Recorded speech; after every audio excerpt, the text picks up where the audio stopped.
नमस्कार, मी Pravin Kamble Maharashtra news network मध्ये आपल्या सर्वांचे सहर्ष स्वागत करतो। मीरा भाईंदर शहरामध्ये सतत कार्यक्रमाच्या माध्यमातून चर्चेत असलेला चेहरा म्हणजे आमदार प्रताप सरनाईक। सरनाईक साहेबांनी यावेळी 1 फेब्रुवारी ते 4 फेब्रुवारी पर्यंत मीरा भाईंदर शहरातील जनतेसाठी वेन्स आर्ट फेस्टिवल 2024 या ठिकाणी संपन्न करण्यात येत आहे।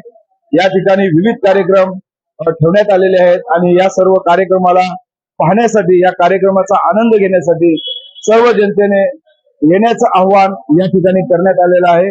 चला तर मग पाहूया या विषयावरील पुढील सविस्तर बातमी। नमस्कार, जय महाराष्ट्र। शिवसेनेच्या वतीनं ह्या भागाचा आमदार म्हणून मी दरवर्षी देत आलेलो आहे। शिवसेना प्रमुख हिंदू हृदय सम्राट आदरणीय बाळासाहेब ठाकरे मैदानावर यावर्षी गुरुवार दिनांक 1 फेब्रुवारी, शुक्रवार दिनांक 2 फेब्रुवारी, शनिवार दिनांक 3 फेब्रुवारी आणि रविवार दिनांक 4 फेब्रुवारी रोजी विहंस संस्कृती आर्ट फेस्टिवलचं आयोजन करण्यात आलेलं आहे।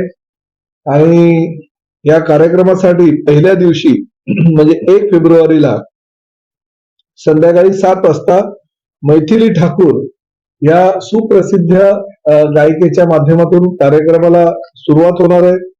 त्याचबरोबर 1 फेब्रुवारीला 2 फेब्रुवारीला सकाळी पंडित हरिप्रसाद चौरसिया, म्हणजे आजपर्यंत आपण सगळ्यांनी नाव ऐकलेलं आहे, परंतु पंडित हरिप्रसाद चौरसिया हे पद्मश्री आणि आजच्या परिस्थितीमध्ये जर बघायला गेलं तर बासरी वादनामध्ये जगविख्यात बासरी वादक म्हणून त्यांचं नाव आहे। त्यांचं बासरी वादन त्यांच्या सगळ्या सहकारी म्हणजे 40 ते 50 त्यांचे बासरी वादक सहकारी असतील। आणि हा कार्यक्रम 2 तारखेला सकाळी पहाटे 6:30 वाजता आहे। मीरा भाईंदर शहरातील नागरिकांना मी आवाहन करेन की एवढ्या मोठ्या कलाकाराचं जर शहरामध्ये त्या दिवशी आगमन होत असेल तर 6:30 वाजता त्या बासरी वादनाच्या कार्यक्रमाला सगळ्यांनी उपस्थित राहणं गरजेचं आहे। 2 तासाचा 1.5 ते 2 तासाचा तो कार्यक्रम आहे, पण असा कार्यक्रम मीरा भाईंदर मध्ये शहरामध्ये पहिल्यांदा होतोय। त्यानंतर 2 तारखेला संध्याकाळी 7 वाजता गीता रबावी, जी गुजरात, राजस्थान आणि देशातील इतर भागांमध्ये फार मोठी प्लेबॅक सिंगर आहे, तिचा कार्यक्रम आहे। तसंच 3 तारखेला सकाळी संतूर, तबला, शहनाई आणि त्याचबरोबर सितार याची जुगलबंदी पहाटे 6:30 वाजता आहे। हे 3 तारखेला पहाटे 6:30 वाजता त्या स्टेजवर ही सगळी जुगलबंदी तुम्हाला पहिल्यांदाच बघायला मिळालं। हे सगळे जे कलावंत आहेत ते सगळे कोणी पद्मश्री आहे, कोणी पद्मविभूषण आहे, म्हणजे देशाचे नामचीन हे कलावंत आहे की ज्यांना कलेसाठी देशामध्ये फार महत्वाचं स्थान आहे। वेगवेगळ्या क्षेत्रामध्ये कोणी संतूरमध्ये आहे, कोणी सितारमध्ये आहे, कोणी तबल्यामध्ये आहे, किंवा कोणी शहनामध्ये आहे। तर पंडित सतीश व्यास हे संतूर प्लेयर आहेत, उस्ताद रफिक खान इंडियन सितार प्लेयर आहेत, पंडित मुकुंदराज देव तुम्ही तर सगळ्या नाव त्यांचं ओळखताय, तबल्यामध्ये आजच्या तारखेला ते टॉपला आहेत। आणि शहनाईमध्ये शैलेश भागवत आहेत, पंडित शैलेश भागवत यांची शहनाई, म्हणजे 4 वाद्यांची ही जुगलबंदी आपल्याला 3 तारखेला सकाळी बघायला मिळणार आहे। त्याचबरोबर 3 तारखेला संध्याकाळी मराठी गीत रामायण, म्हणजे गीत रामायणाचा कार्यक्रम आता अयोध्येमध्ये ज्या पद्धतीनं राम मंदिराची प्रतिष्ठापना झाली आणि त्या धर्तीवर मराठी गीत रामायणाचा कार्यक्रम हा महाराष्ट्रातले टॉपचे जे मराठी सिंगर आहेत त्यांना घेऊन करण्यात येणार आहे। 4 तारखेला पहाटे 6:30 वाजता तुम्ही टीव्हीच्या माध्यमातून हे पाहिलं असेल की ज्या दिवशी 22 तारखेला पंतप्रधान नरेंद्र मोदी यांच्या माध्यमातून ते राम मंदिराचं उद्घाटन झालं, त्यावेळेस महाराष्ट्रातल्या नागपूर येथे राहणाऱ्या 2 भगिनी आहेत ज्यांचं नाव आहे भाग्यश्री आणि धनश्री। ह्या 2 बहिणी आहेत की त्या रामायणावर किंवा भक्ती गीतावर त्यांनी अतिशय मोठे मोठे कार्यक्रम आयोजित केलेले आणि त्यामुळे त्या अयोध्येच्या मंदिराच्या उद्घाटनाच्या पार्श्वभूमीवर त्यांना खास राम गीतं गाण्यासाठी अयोध्येला बोलवण्यात आलं होतं आणि अयोध्येला त्यांचा कार्यक्रम तो करण्यात आला होता. त्या वाटकर भगिनी, जुळ्या भगिनी आहेत त्या, भाग्यश्री आणि धनश्री, त्यांचा कार्यक्रम 4 तारखेला रविवारी पहाटे 6:30 ला आहे.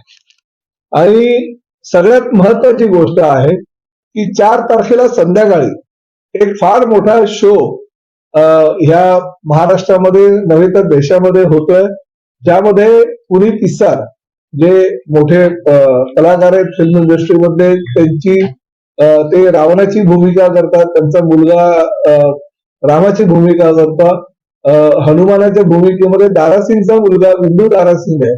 ते असे मोठे मोठे जवळजवळ 150 कलाकार, म्हणजे ज्या पद्धतीने आपला जाणता राजा कार्यक्रम वगैरे केला जातो तशा पद्धतीचा हा कार्यक्रम 4 तारखेला संध्याकाळी 7 वाजता ह्या मैदानावर आयोजित करण्यात आलेला आहे. आणि ही झाली सांस्कृतिक कार्यक्रम.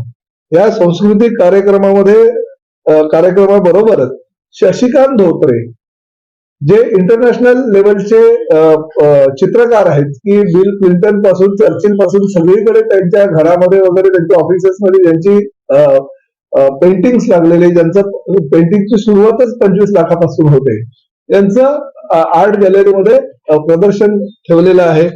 दुसरी आर्ट गॅलरी आहे जेणेकरून जवळजवळ त्या आर्ट गॅलरीमध्ये मेणाचे पुतळे, म्हणजे लोकांना मेणाचे पुतळे बघायला लांब लांब किंवा परदेशामध्ये जावं लागतं.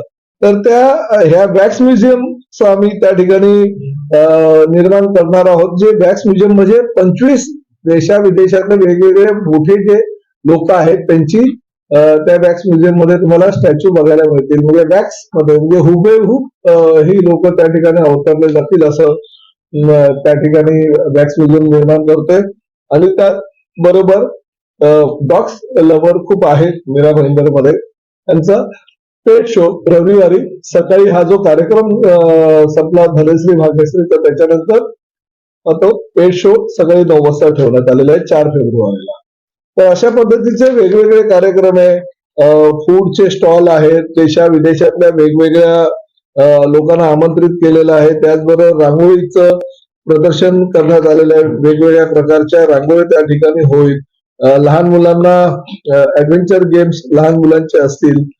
यावर्षी प्रामुख्यानं आम्ही ह्या मीरा भाईंदर शहरातील कथ्थक, कुचिपुडी किंवा वेगवेगळ्या प्रकारचे जे डान्सेस आहेत, भरतनाट्यम आहेत, हे क्लासेस आहेत मीरा भाईंदर शहरामध्ये. तर त्या क्लासेसच्या विद्यार्थ्यांना आम्ही ह्या डान्सेसच्या माध्यमातून एकत्र आणलंय आणि त्यांचे छोटे छोटे अर्ध्या तासाचे आम्ही परफॉर्म ठेवणार आहोत, जेणेकरून भविष्यामध्ये त्यांना अजून पुढे जाता येईल. परंतु त्यांचा ह्या परफॉर्म बघण्यासाठी देशातले जे पद्मश्री पद्मविभूषण ज्यांना मिळालेले आहेत कथक, कुचिपुडी आणि भरतनाट्यमध्ये त्या सगळ्या कलावंतांनाही आमंत्रित केलेलं आहे, जेणेकरून ते तर त्यांची कला पेश करतील, परंतु लोकल सगळ्या आपल्या ह्या कलावंतांना नाही मिळेल.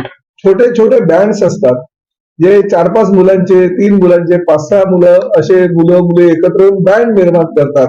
त्यांचे बँडचा शो आम्ही ठेवलेला, म्हणजे एक दिवस हा शो, तर एक दिवस क्लासिकल डान्स, तर एक दिवस डान्स कॉम्पिटिशन, अशा पद्धतीनं ते 4 दिवसाचे भरघोस कार्यक्रम केले. त्यांना वेगवेगळ्या प्रकारचे स्टेज निर्माण करून दिले आहेत.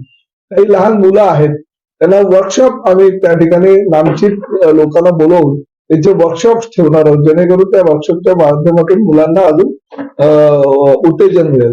अशा प्रकारे 1, 2, 3, 4 हा भरगच्च कार्यक्रम बियान संस्कृती आर्ट फेस्टिवलच्या माध्यमातून आम्ही बाळासाहेब ठाकरे मैदानावर ठेवलेला आहे. आपण सगळ्यांनी ह्या कार्यक्रमाला यावं.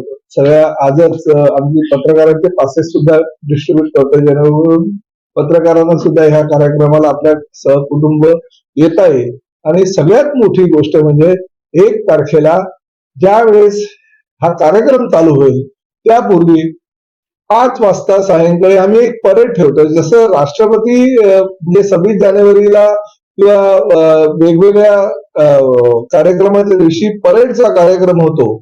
आम्ही शहरातील सगळ्या जाती धर्माच्या लोकांना एकत्र घेऊन आम्ही परेड केलेली आहे. त्या परेडमध्ये छत्रपती शिवाजी महाराज असतील, श्रीराम, सीता आणि लक्ष्मण पण असतील.